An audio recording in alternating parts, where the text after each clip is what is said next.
Journalist మూర్తి అలాగే వేణుస్వామికి మధ్య వివాదం రాజుకుంటోంది. టీవీ5 మూర్తి వేధింపులని వేణుస్వామి సంచలన వ్యాఖ్యలు చేశారు. సూసైడ్కి సిద్ధమయ్యానంటూ వేణుస్వామి దంపతులు రిలీజ్ చేశారు. మొత్తానికి మా మరణ వాంగ్మూలం అంటూ ప్రస్తుతం ఆయన ఇచ్చినటువంటి ఈ విషయంలో నిజంగానే సంచలన వార్తలు వస్తోంది. ప్రస్తుతం వేణుస్వామి గత కొన్నాళ్లుగా జర్నలిస్ట్ మూర్తికి మధ్య వివాదం అయితే రాజుకుంటోంది. జాతకాల పేరుతో వేణుస్వామి మోసాలు చేస్తున్నారంటూ టీవీ5కి సంబంధించిన డిబేట్లతో స్వామివారి వ్యవహారాలన్నింటినీ ఒక్కొక్కటిగా బయట పెడుతున్నారు జర్నలిస్ట్ మూర్తి. అయితే జర్నలిస్ట్ మూర్తి 5 కోట్లు డిమాండ్ చేశారని షాకింగ్ ఆడియోని రిలీజ్ చేశారు వేణుస్వామి దంపతులు.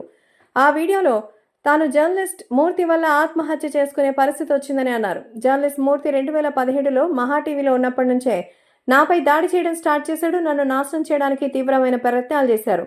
వాళ్ళు అడిగిన డబ్బులు నేను ఇవ్వలేదు. గత 8 నెలల నుంచి నా మీద జర్నలిస్ట్ మూర్తి గారి ఆధ్వర్యంలో దాడులు చేశారు. డబ్బులిచ్చి కొంతమంది జ్యోతిష్యులను తీసుకుని వచ్చి నాకు వ్యతిరేకంగా టీవీలో డిబేట్స్ పెడుతున్నారు. నా గురించి ప్రచారం చేయడానికి తీవ్రమైన ప్రయత్నాలు జర్నలిస్ట్ మూర్తి చేస్తున్నారు. ఎంతో మంది కష్టాలను తొలగించిన నన్ను ఆత్మహత్య చేసుకునే స్థితికి నేను వెళ్లడం జరిగింది.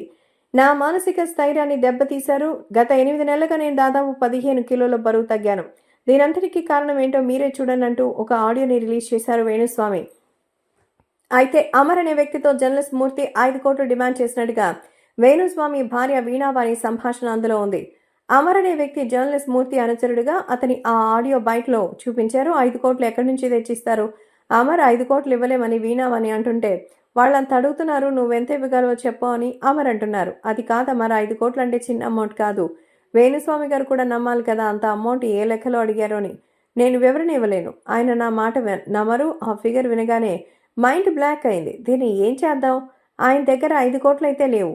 ఇది కాకుండా వేరే ఆప్షన్ ఏం లేదా అంటూ కొంతమంది ప్రముఖ జర్నలిస్టుల పేర్లు కూడా అందులో వినిపించాయి. అయితే వీళ్ళ సంభాషణలో వినిపించిన పేర్లు చూస్తే మొన్న వేణుస్వామిపై మహిళా కమిషన్ కంప్లైంట్ ఇవ్వడానికి